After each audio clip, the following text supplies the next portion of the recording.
Good afternoon, everyone. Andy Jacob here with the DotCom Magazine Entrepreneur Spotlight Series.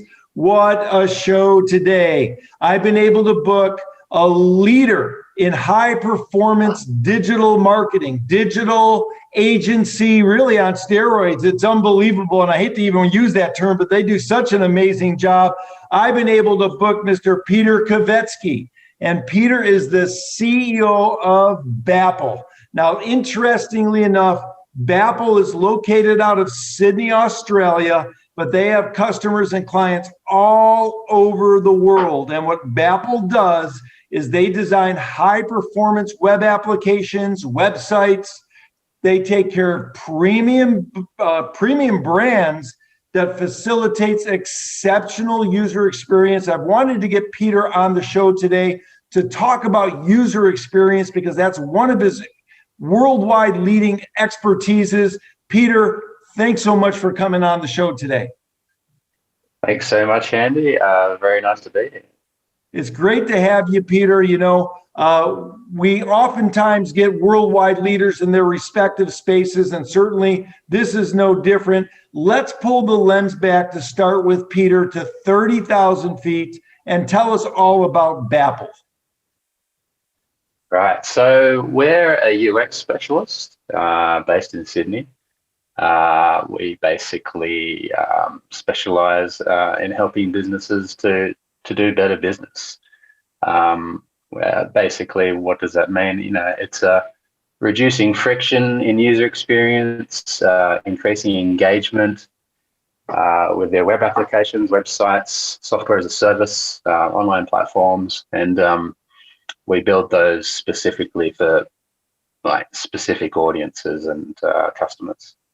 What I love about what you do, Peter, is you really have a great onboarding process where you talk to the client and you really get into the specifics of what that client wants, whether it's a lead or a shopping cart experience or a phone call or something like that. So let's talk about that because that's a very, very good way to bring new clients on. What does that onboarding process look like? What does that phone call or first meeting look like with your clients? Yeah, 100%. I mean, it's really important for the business to know what they're trying to achieve, you know, and every business has different goals. A lot of the time it revolves around revenue, but sometimes you want to look beyond that and look beyond towards customer satisfaction, towards brand engagement, towards a positive experience, you know, a seamless experience. And we want to narrow down on that exact thing and focus on that and revolve the experience around achieving that for customers. That makes all the sense in the world. You know, when we think about engagement, Peter, you know, where's this all going? Are people trying to get the phone calls more than the web leads? Are they trying to get the web leads more than the email addresses? Are they just trying to, you know, get their name out in front of people in terms of a branding play? Is there somewhere where sort of is the sweet spot for most of the customers right now? Yeah, it definitely varies from business to business. I still love a good old phone call, to be honest, you know, just have a chat and speak to someone.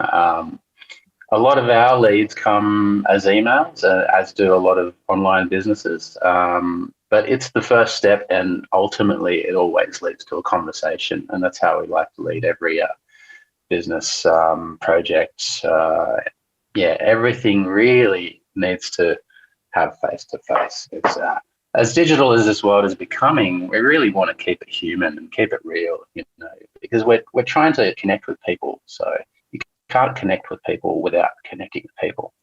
I love it, Peter. I love it. And certainly with the advent of video conferencing and Zoom and the like, I would imagine that sort of, you know, human touch is sort of there in the sales cycle, but enough to get to know someone. So when you think about these types of phone calls, even the one that we're on now on Zoom, has that really helped companies be able to make a nice contact with their potential clients? Do you feel that Zoom and video conferencing is a benefit to companies to use to help them in their sales cycle? Definitely, definitely. There's so much trust built in that rapport, that banter. Um, I think it could not have been better timing, especially after COVID-19. That was just unbelievable how video conferencing skyrocketed. And yeah, it kind of saved a lot of businesses, to be honest, where otherwise it would have been a totally different story. I mean, we still have phones, obviously, but yeah, it changed the face of business for the future, I think, and there's a lot of that is going to stick around. So yeah, we do a lot of our calls on Zoom, but we're starting to get a little bit more customer confidence in coming and meeting with us, which we still encourage. Yeah.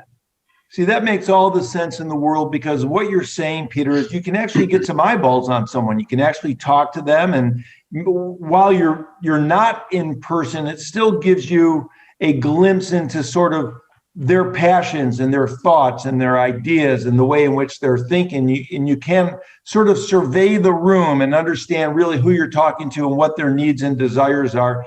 You know, Peter, you've got such a wonderful roster of clients. Your success stories are very, very excellent, and anyone can go on Bapple's website and check them out.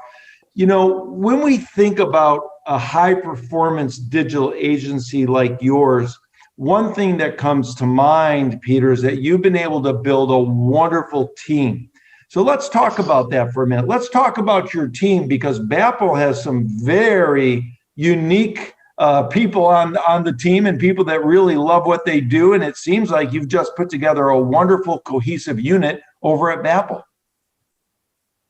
Yeah, look, I think the team is possibly the most important part of a business like ours, and I like to hire passionate people slowly, carefully myself. You know, I don't really want to rely on recruiters or anything like that. I like to get to know them.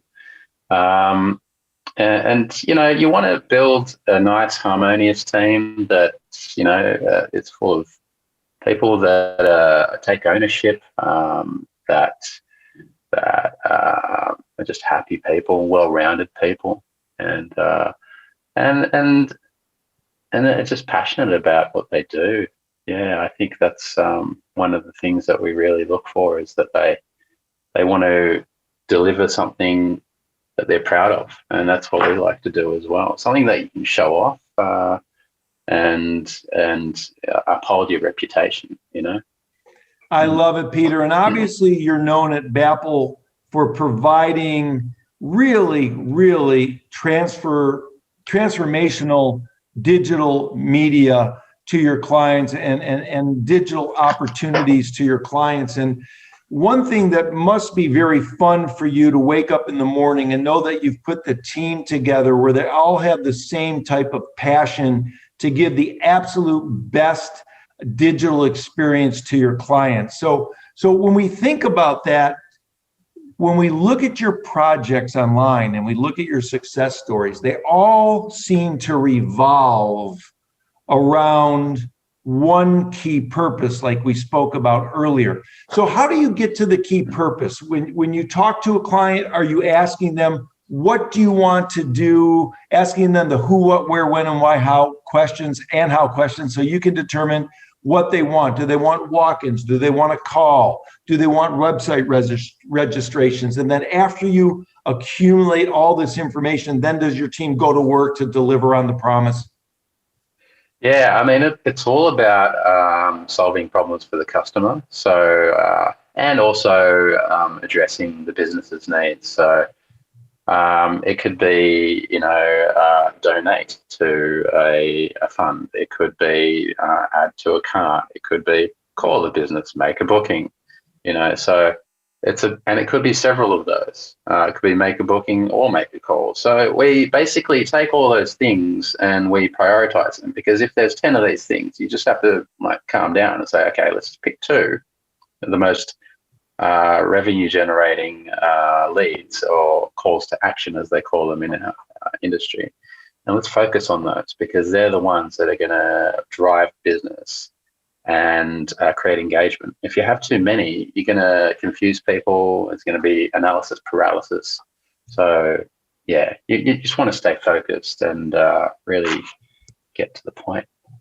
Yeah, I hear you, Peter. It makes all the sense in the world. And after you talk to your clients with the onboarding process and they hire you and you start designing, I know Bapple is a very big believer in testing. So maybe you could talk about that a little bit, how important testing is for you to do for your clients. Yeah, testing's super important. I mean, designs and solutions are largely, they are presumptuous in many ways. There is a lot of research that goes into them, but until you've tested an assumption, it isn't proven. So you want to test any sort of thing, just like if Ferrari launches a new car, BMW, whatever, they're going to road test that thing before they put it on the road. Similarly with any digital product, you want to road test it. You want to make sure that the brakes work. You want to make sure that the clicks work. You want to make sure that there's no weird dead ends and things. And so we often will actually test these things before we even build them. So during design, so it's like architects sometimes do walkthroughs in buildings. Like they do actual, mock-ups, real life-size mock-ups. And they let the chef walk through it and go, okay, where are the drawers? Similarly with us, we do that. We walk through the product, add it to the cart, calculate the fund value. All those kind of things need to be proven before we build and spend thousands of dollars, building it. That makes all the sense in the world. Now, let's talk about the 800-pound gorilla in the room, because you do such a great job, providing solutions to your customers' problems. You put them in the position to solve their key purpose. So let's just pick one, for example. Let's say a company or a customer comes to you and says they want more website registrations. How do you deal with a company that wants that, but isn't very good at fulfilling the website registrations? Like they don't have the right infrastructure to get back to the people. So all this great work that you've done, to bring all these, leads and registrations to these companies, they're going they're not getting closed. The people are not being contacted. How do you deal with that with a company that doesn't have the chops to really contact all these amazing leads that you send to them? Yeah, that's an excellent question, because building it is not the only part of the equation. You don't build it and they will come, as a Field of Dreams quote there. There's so many elements to online business success. You can't just rely on the storefront being there. You have to have a good sales team. You might even need a CRM, people responding to those leads quickly, those registrations, vetting them, and also driving the traffic there to begin with, So it's not just building it, it's marketing it, and then it's following those leads and knowing how to deal with them. And so there's many layers. And also the content is a big player in that. A pretty design won't do everything. You have to have amazing content, amazing writing. People engage with stories. People engage with narrative. It's as important as a movie's narrative. If you want people to really connect, tell a story, And I like to start with a story first. It's like, what do you want to say? This concept was made famous by David Ogilvy, and I've borrowed it ever since. And what do you want to say first? Then how do you want to say it? Yeah, super important. I love it. Storytelling is something that you and your team do so well for your clients. Now, let's talk a little bit about shopping carts, because everybody seems to be talking about shopping carts right now with their, with their digital marketplaces and with their digital e-commerce platforms. And I tell you, nothing for me is more annoying than having a tough checkout where they put me through so many different iterations and I go from one website to the other and nothing's working and it takes a lot of time. How important is that seamless customer experience for those shopping carts that you build for your world-class customers? Yeah, super important. It's the less steps, the better, basically. Don't make people jump through 1,000 hoops. Make it as, if it can be simple, make it as simple as you can, you know. That's, I think, the best rule. And also follow-ups if they didn't complete the shopping cart is a nice add-on. So, yeah, I'm a big believer in simplicity and, yeah, and just as little friction as possible. I love the simplicity. You know, so many people that you speak with out there and so many companies that are even in the digital space, they try and complicate things way too much. And complicated things typically not only don't work, but they don't work for the customers. Here's a perfect example of my life. Peter, I was recently shopping for something online, and it was for a warehouse that I'm an investor in as an angel investor. And I got on the website and up popped a messaging person, a person to message, instant messaging. So a chat bot. So I started chatting and I asked, do you have this one product? And I waited and waited and waited and nothing came back. So I opened up another tab on my computer, went to their competitor, found what I was looking for, bought the item, paid for it with the seamless, frictionless shopping experience, had it already ready to go, done. I went back to the other website. I was still waiting for the chat bot or the chat person to get back to me. So let's talk about this chat for a minute, because chat seems to be everywhere right now. How important is chat to your clients, and how do you manage the chat? Yeah, chat can be excellent if it's attended to. That's basically the rule of thumb. If you're going to have a chat, have someone there available, like within the minute. It's also really good for just general help.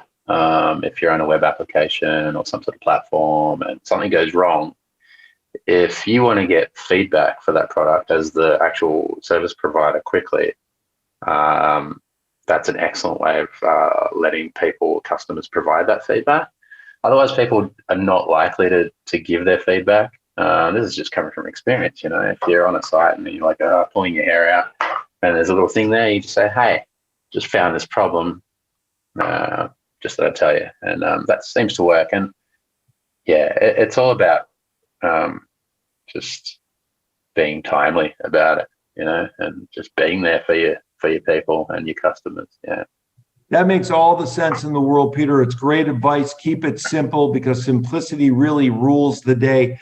You know, it's very interesting when we think about entrepreneurship, Peter, and we look at what you've been able to do with Bapple, with your team.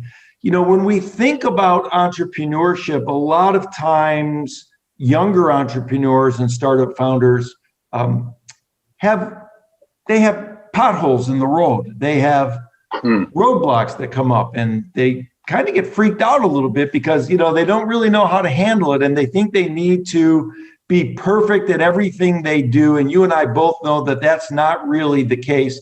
Maybe you could talk a little bit about entrepreneurship, Peter, and talk to the younger entrepreneurs and give them some insight on how, when you're a business owner like yourself, a CEO with a great team, that things always don't kind of go your way, and you have to sort of figure out how to make things work, or make lemonades out of lemons, if you will. Yeah, exactly. I mean, that is the life of any entrepreneur and business owner, is you just have to think on your feet, constantly learning, you know. I think for many years, I just sort of winged it. I think for 15 years, just faffed around, you know, and I was surviving just fine. And then about 15 years into it, I thought, hold on, I could probably learn a thing or two from people who've done this before. So I got a trainer, I got a business coach, and learn from them. And talk to people, talk to other business owners. That's really valuable. And just you got to be resilient, and don't get down about things when things go wrong. It's always just an opportunity to see where you went wrong and learn from it, and get up and just keep going. That's that's my rule of thumb. Well, that's great advice, and we talk about it all the time. And no matter, whether we're talking to Fortune 500 executives or startup executives, one thing that always is important to keep in mind, Peter, as you know, is you want to surround yourself with the best possible talent that you can. You want to get yourself a good mentor or a coach or a consultant when you need it, because that's so important, like you mentioned. Now, Peter, I'm looking behind you and I'm seeing some surfboards. Yes. And everything else. And I love the photos. And, we obviously speak to a lot of CEOs at the DotCom Magazine Entrepreneur Spotlight Series. Many of them enjoy the outdoors. Many of them are active. Many of them have active lifestyles. Many of them like to play sports and they like to compete. So when we think about surfing and being out on the waves and catching a wave and, landing on your backside and getting back up and doing it again, are there some things that you can glean from surfing and your outdoor activity that has taught you something about being an entrepreneur? Yeah, that's an awesome parallel. And yes, I think it's purely keep learning. If you just jump in and expect to be great at something, it's highly likely that you're not going to. And I think active learning is the biggest thing, even with surfing. I did a similar thing with surfing. I thought, surfing, easy. You just pop up. Because, on my first surfing lesson, I popped up on the first day. I thought, I must be good at this, right? But that's only the tip of the iceberg. And, 20 years down the track, and I'm still learning, and still, it's a fine art, surfing, It's like any sport or sort of creative pursuit, is that there's so many techniques, there's so many things that you have to learn. And I think the ever learning journey is where it's at, and I love it, and just challenge yourself, try and think of new things that you can learn. Same with business. There's so many parallels. I love it, Peter. It does have a lot of parallels. And like you said, early on in your entrepreneurial journey, you dove in, but you didn't really dive in like you ultimately dove in. And the same thing with your surfing. You started, you were pretty good at the beginning. You kind of took it for granted, but then you started really getting into it, took some lessons, talked to people, learned more and more and more. You were out on the water talking to other surfers to become better and better and better. And then once you started to commit to becoming better, both on your surfing journey and on your entrepreneurial journey, I would imagine the world opened up to you. Is that the way that it kind of went down? 100%. Yeah, on both sides. Yeah, that's it. I'm a big believer in that you get what you need, good old Rolling Stones lyric. You don't always get what you want, but once you really need it and really want it, you'll generally get it, but you have to want it, and focus on it. Yeah. I love it, Peter. I love it so much. Now, I know you've only been able to slice out a certain amount of time for me this morning. I know it's morning for you right now and it's afternoon for me, but let's talk about your team, because I'm very fascinated with your team. They have a great diverse background, some phenomenal people on the team who are really experts in their field, and I know you must be very proud of them. When you hire someone, Peter, is there one thing that you look for when you make a hire to join the Bapple team? Yeah.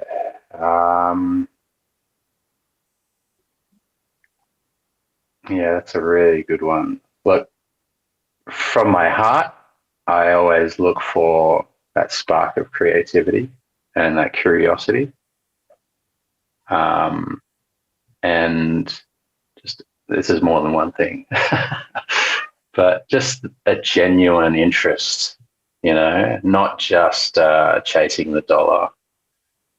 I think that makes a massive difference to anyone's career, is just that genuine interest and that genuine hunger for knowledge and wanting to make great things. That's really what I look for. Yeah, and if there's a bit of creativity lingering in the background there, even better. I love it, Peter. And what you do at Bapple, you just don't make things pretty, which is what I really like about what you do with your company and your team. You make things pretty and you make things good looking, of course, but all of your projects revolve around a key purpose. And that's really your guiding purpose of your company. And I love that so much, because that tells me that you're putting your customers first. That's telling me that you really care about your clients. That's telling me that if your clients are successful, that makes your day, and that makes the Bapple team very, very happy and very excited. So let's talk about that before we go today. What is it about seeing your clients do well that makes you feel so great and gets you up in the morning?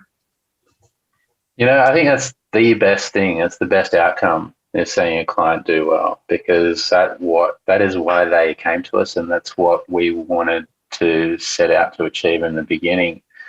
No client wants to leave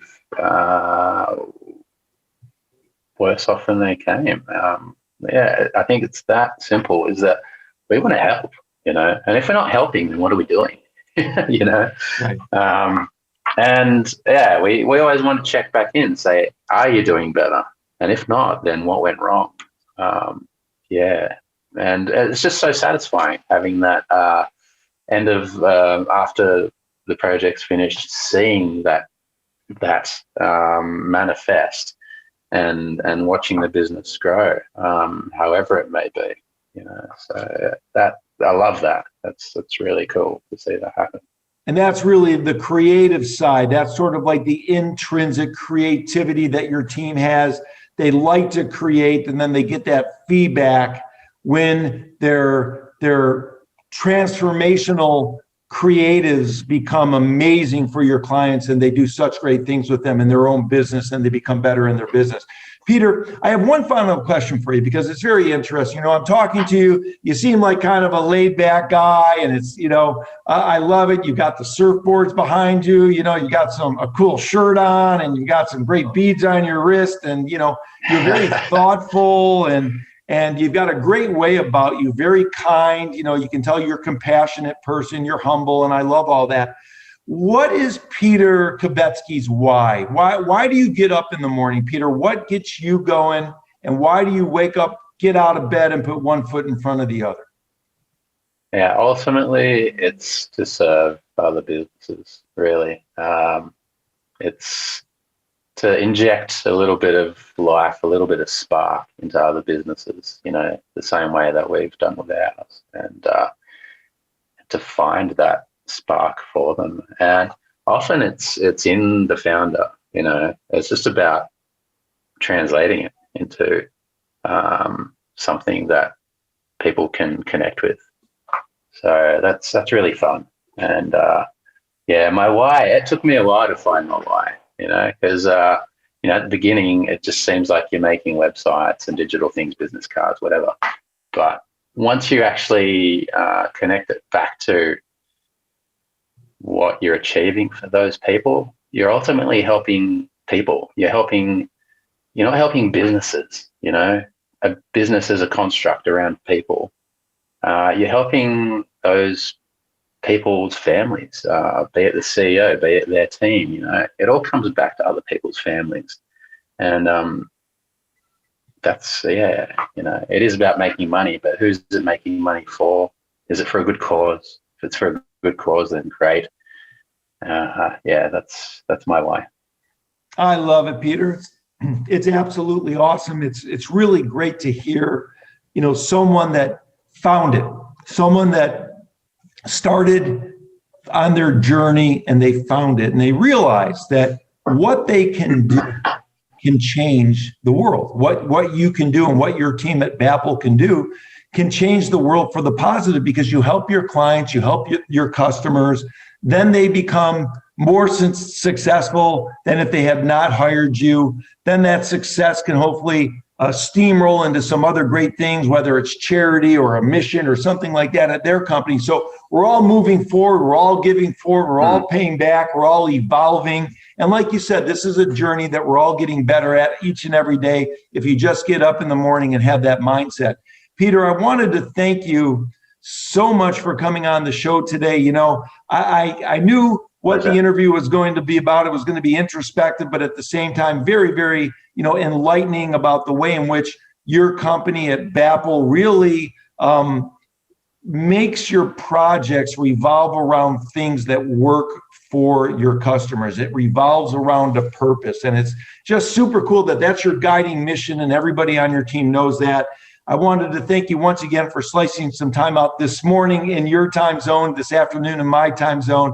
And we wish you nothing but the best in Sydney and your worldwide clientele. And thank you so much for coming on the Entrepreneur Spotlight Series.